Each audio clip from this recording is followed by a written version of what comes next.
Hey, salut la team, c'est Sebi. Aujourd'hui, nouvelle vidéo et nouveau format. Alors je compte sur vous pour mettre un pouce bleu et surtout d'activer la cloche, c'est très important. Et dites-moi en commentaire sur quel animal vous voudriez savoir des trucs de ouf.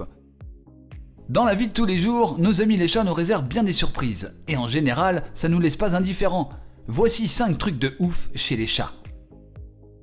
Il n'est pas rare de voir son chat plongé dans les bras de Morphée sur un canapé, une chaise ou un lit quand il ne réclame pas à manger. Et pour cause, un chat passe 2/3 de sa vie à dormir, soit 16 heures par jour en moyenne sur une année. Les chatons peuvent même dormir jusqu'à 22 heures par jour.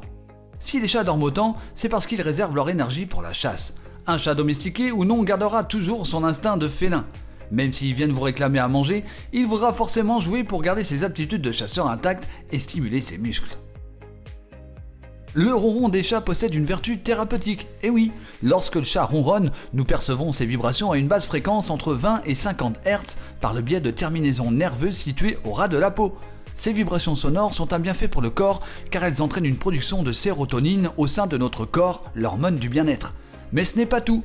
Les chats ronronnent lorsqu'ils sont blessés afin de pouvoir se rétablir plus rapidement grâce aux vibrations qu'ils émettent. Et oui, il est plus précis de dire que les chats domestiqués adultes miaulent uniquement pour communiquer avec leur maître ou maîtresse. Vous vous êtes sûrement déjà demandé pourquoi votre chat miaulait souvent en votre compagnie ? Les chats sauvages ne miaulent pas entre eux, ils gardent ce langage pour les humains. Et si l'on dit langage, c'est effectivement une tentative de communication entre votre chat et vous. Si votre chat miaule, c'est qu'il a quelque chose à vous dire, que ce soit pour manger, pour vous accueillir ou pour vous demander des câlins, ou bien simplement pour parler avec vous. Donc, si vous parlez à votre chat en vous disant qu'il ne comprend rien de toute façon, c'est faux. Il essaiera de vous répondre, il ne sait juste pas comment. La fameuse théorie de la tartine. Et si je mets une tartine sur le dos de mon chat et que je le lâche, que se passe-t-il ? Rassurez-vous, il ne se passera rien, aucun phénomène surnaturel ou toute autre fantaisie. Mais comment expliquer qu'un chat retombe toujours sur ses pattes ? Le chat possède des capteurs dans ses moustaches, plus communément appelés des vibrisses, qui lui permettent dans un premier temps d'obtenir les informations nécessaires sur la distance qui le sépare de la chute.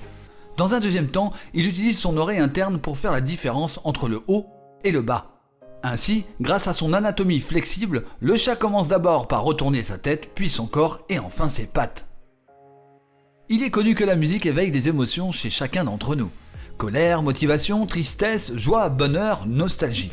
Il en va de même chez les chats.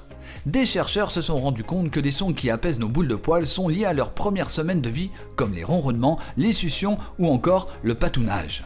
Ainsi, des musiques ont été développées spécialement pour nos amis félins et fonctionnent parfaitement pour les chats stressés. Voilà, cette vidéo touche à sa fin, alors je compte sur vous pour mettre un pouce bleu et surtout d'activer la cloche. Et dites-moi en commentaire sur quel animal vous voudriez savoir des trucs de ouf. Quant à moi, je vous dis à plus, ciao.